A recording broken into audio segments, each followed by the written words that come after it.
What's up, guys? So, welcome to my channel. I'm low bitrate. It's ironic that my name actually stands as it is, like literally. I usually have low bitrate on my recordings, so this is gonna be funny.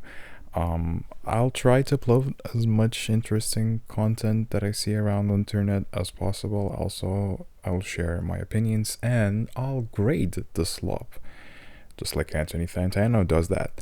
So let's see. Today we're going to talk about the UK Online Safety Act. Basically, this is a really commonly known situation and issue that everybody keeps talking lately. And people were really concerned about their data privacy, about everything that involves with them, from facial scans and ID checks to where this information is being stored. If you already know, I'm sure you know, but I'll briefly tell you. In July 25th, the Online Safety Act was pushed by UK government. They wanted to assure people that is for the protection of children from adult content, from sensitive information that is going on in the world and could potentially hurt them and damage in very different ways. But it's not that easy as people think, that you can control someone's ability to search things on the internet. It's difficult. It's very difficult. The main issue here is practically the parents. Like, really, in this day and age, it's much easier for the parents to control their kids rather than implementing difficult systems into the whole country to supervise, to control, and redact the content.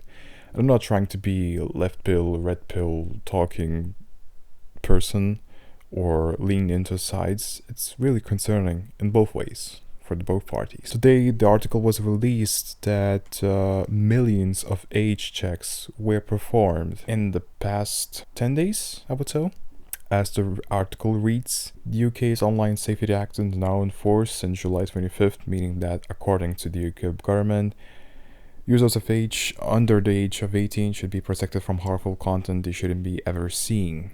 As aforementioned, it is achieved by mandating that platforms use age verification methods, facial scans, photo ID. Failure to implement these verification systems could potentially damage your company by 10% of global revenue, or 18 million pounds, which is okay, weird. Like, how can you control other markets of the world with UK laws? What? I mean, yeah, they're big financial contributor to the world, but really, 10% of global revenue?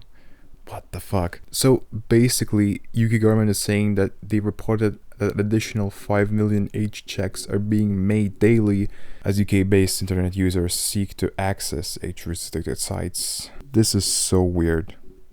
And Peter Kyle is just, what the fuck he's saying. If you want to return the Online Safety Act, you're on the side of predators. It's simple as that. How?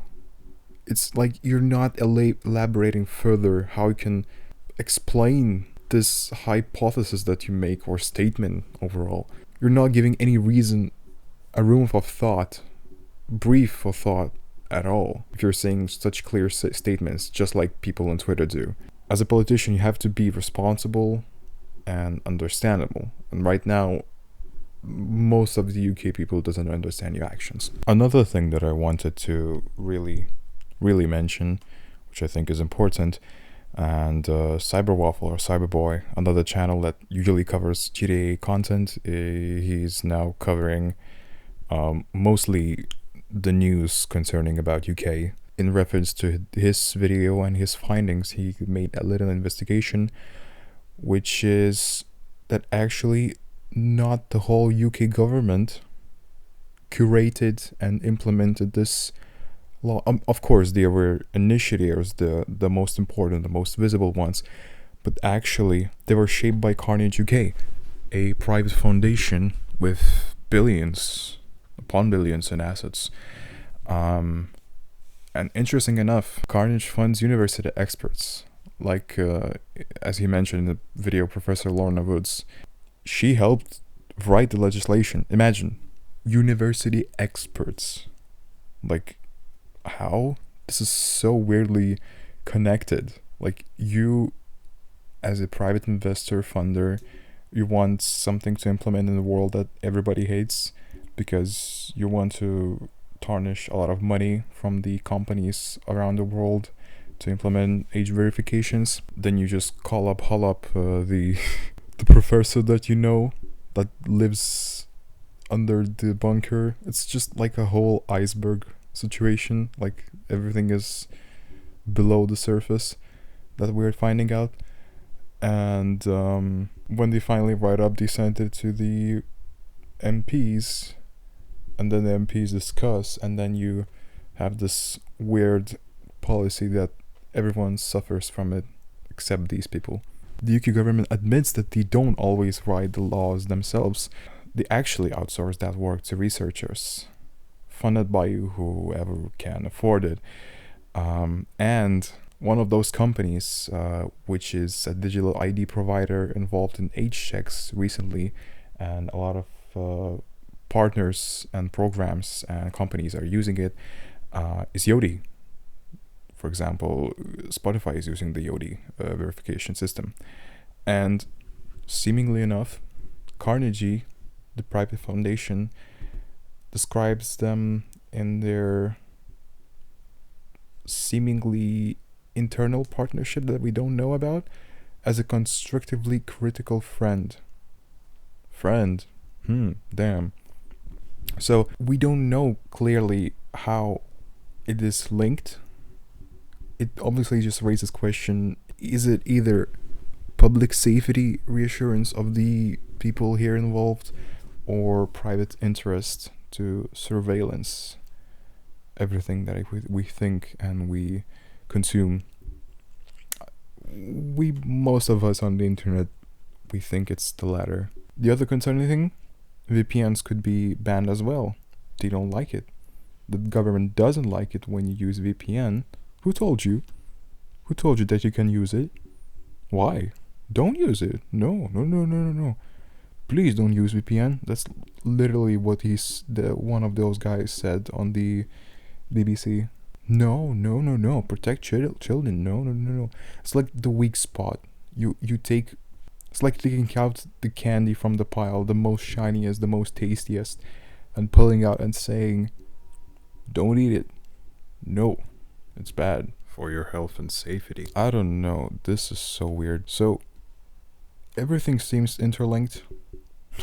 That's ironic. Started to speak in edge runner terms. Everything is linked in some sort of way we can't really comprehend, understand as a mere human beings, small ants that work, and these whole problems that benefits no one, just benefits the people that actually want to change the world for some reason. It's disappointing. It's sad. So, rating the SLOP. I think this is a strong 8. It's very important. It's very relevant. It's very up to date. And it's going to be even more relevant the more companies, like in outgoing weeks and months, there's going to be even more companies either fighting or joining UK law system. So we'll see about that. So thank you guys for watching. Low bitrate out.